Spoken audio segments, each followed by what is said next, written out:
15 minutes of heat here for you, brought to you by Hollywood Kia.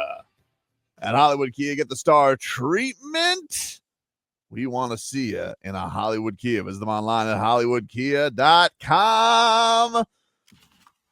I don't know why I'm so chipper. The Miami Heat are 5 games under 500. They once again coughed up a fourth quarter to the Chicago Bulls.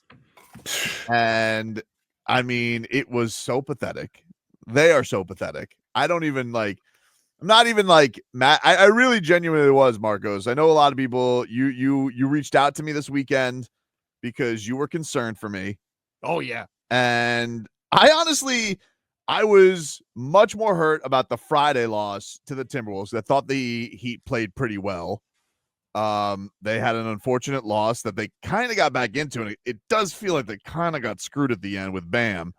Although they did get a break because they even got that possession was a mistake because of the end. So might have been a make good call. I don't know for the Wolves, but the Bulls, I can only just sit back and howl with laughter. Like, you're getting outscored 36-20 by a team that traded all of its players. I just don't even know what to get mad at anymore. Well, it is what it is. This season is a season of suck. And Spo just keeps coming back and he's like, hey, positive things are happening. And I'm just like, dude, you are respectfully, Spo, delusional if you think this thing is turning around. I know he's a maniac, and I know that he has used that line aplenty. Dude, there's no help in this team. There's no help in this team. It is what it is. This year is a sunk cost. They are the worst fourth quarter team ever. And just the numbers of them in the fourth quarter are so embarrassing. And this past one, it's well, how did they lose? All right, well, Kel'el Ware, 3 quarters. He has 12 rebounds, 2 blocks. Spo plays him 0 minutes. Now, maybe there was a minutes restriction because of the knee. So I'll give you a little bit of a passy pass there, Spo. Jesus Christ. But I got to ask you, dude. Tyler Hero. My guy. Boy wonder. Are you going to get any better at staying in front of anybody? The Bulls, dude, it was willy-nilly to the rim. Which is why you need Kel'el in there. I look, I'm with you.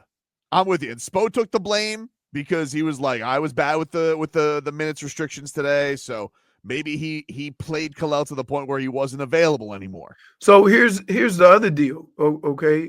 And here's what is happening. They take Bam, get him out on the wing, either with a pick and roll or just have the guy he's usually guarding. Most bigs now can shoot 3, so Bam's got to go out there, right? Then they let the guards go crazy on our guards. Yep. But that's why you need Kel'el in there or somebody else other than Bam, because it's easy to remove Bam from the paint with some kind of offensive set. And when Kel'el is in the game with Bam, Kel'el can guard the paint, and it's a deterrent. When he's not, there's nobody else that can do that. So I don't care what they say. When you watch the games which they are best defensively is when Kel'el is in the paint as a deterrent. He doesn't have to block every shot, but he creates a lot of misery for guys going in to do those damn layups. And I'm with you. And without Kel'el and Bam, they just work offensive set where Bam is in the paint. Where's Tyler? Turnstile! Whee! Well, listen. Let's not act like we didn't know this. Oh, I know. We know. Right? And listen, you can have, for example, Spider isn't known as a great defensive player, but who does he have sitting in the paint? He's got Mobley. He got Jared Allen. Right. Part of the problem why the Knicks have a problem is because their deterrent is standing on the 3-point line and Cat. Mm-hmm. So, like, to sit here and act like we don't see what's happening in every game, and we have said for the last month, why isn't Khalil in the fourth quarter? And guess what their worst quarter is? Fourth. Right. He gets no minutes or very little minutes, and Spo tries to match up. Like, you can't match up a SWAT fest. Spo, here's some of the numbers. And we're going to hear some comments from Spo, who may be losing his mind. This is from Anthony Chang, Miami Herald. The Heat has now wasted a fourth quarter lead in 7 of its last 8 losses, and a total of 14 losses this season. The Heat has blown a double-digit lead in 16 losses this season, which is the second most collapses in the NBA, only behind the Utah Jazz, who have 17. Not only is the Heat just 12-20 since January 2nd, but it has been outscored by an NBA worst 14.5 points per possession in the fourth quarter during that span.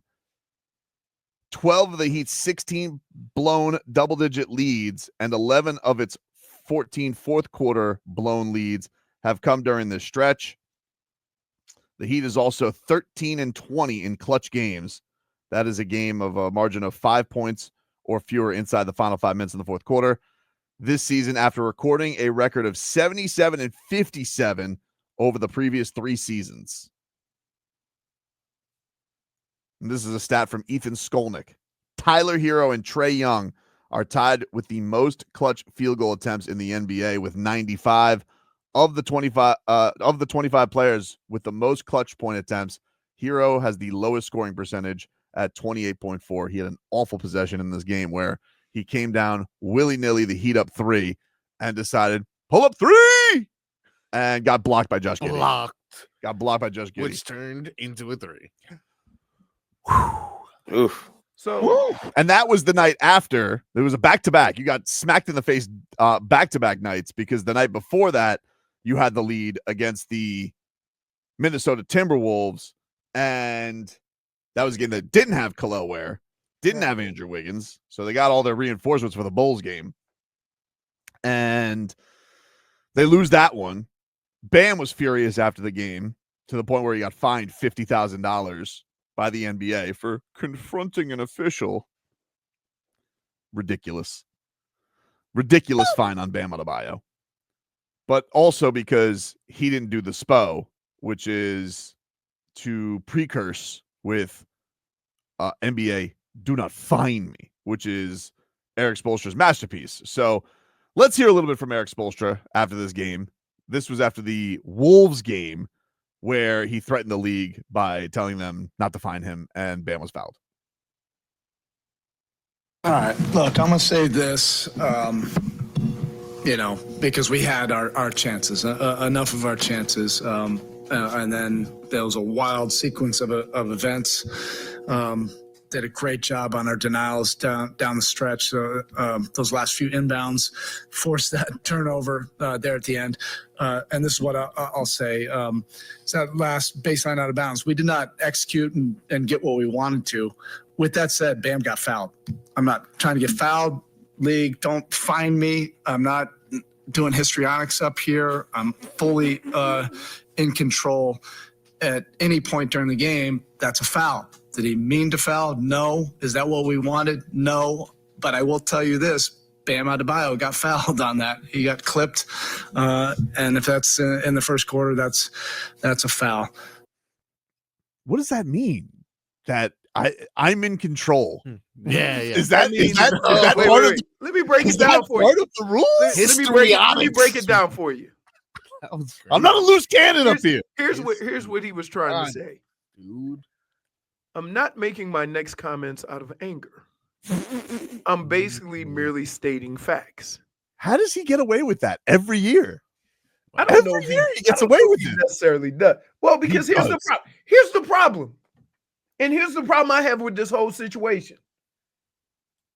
Can you find him if it was a foul? They fined him for confrontation. But I'm just saying, if you blew the call, because Well, they said they didn't blow the call. The 2-minute report said they didn't blow the call. Really? Yep. Wow. All right. I mean, In but fact, wait, you know what? That's like me and you doing radio. Mhm. And Glenn coming in and say, did you guys swear? No, And we go, no. we reviewed it, no swear. Right? If we Right. did say that, he'd be like, great, goodbye me. Right.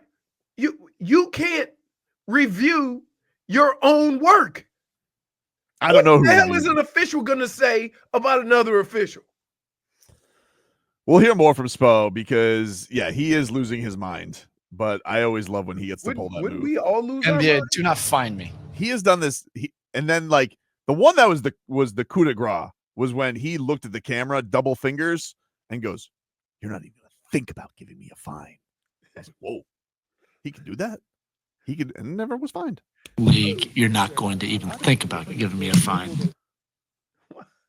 Needs to be studied. How does he do this? He didn't get fined. Bam got fined. And Which you is- think Bam Which does is- Bam which go is back and crazy. goes, Like, don't you have to understand the person you dealing with? If Bam is that hot about something, something's up. well, that's the thing, is Bam didn't even get fined for criticizing the officials. Like, after the game, Bam said, the thing that really annoys me is that he wouldn't even talk to me, turned his back to me, and he wouldn't talk to me after the game. I waited till after the game. I don't whine during the games. And the guy wouldn't talk to him. And you could see, because Ant was coming, like, you could see Ant was really, whoa.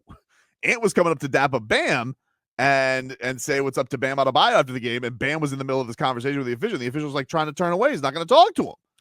And so Bam wasn't even he wasn't even fined for complaining publicly to the media. He was fined for confronting the official.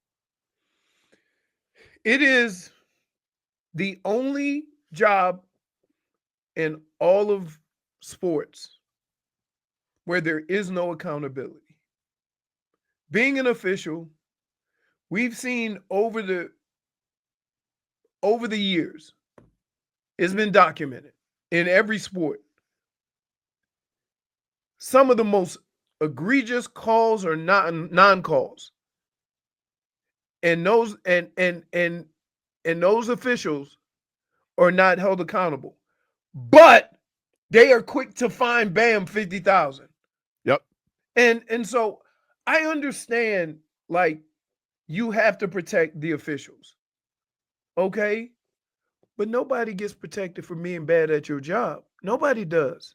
Do you think Nobody. do you think when Spo learns that Bam was fined 50,000, he goes, you just didn't tell him not to fine you? That's what I do. You just gotta say it. Why didn't you just say that you were in control and these Just are not say it. histrionics? Because again, and they try to find Is that creative weird? ways of getting away with it.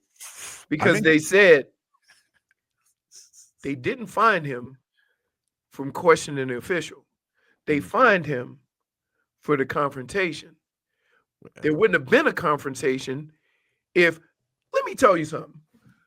You have a problem with somebody, anybody on the planet. It could be your lawn guy, it could be somebody at the grocery store, it could be somebody in the street, right?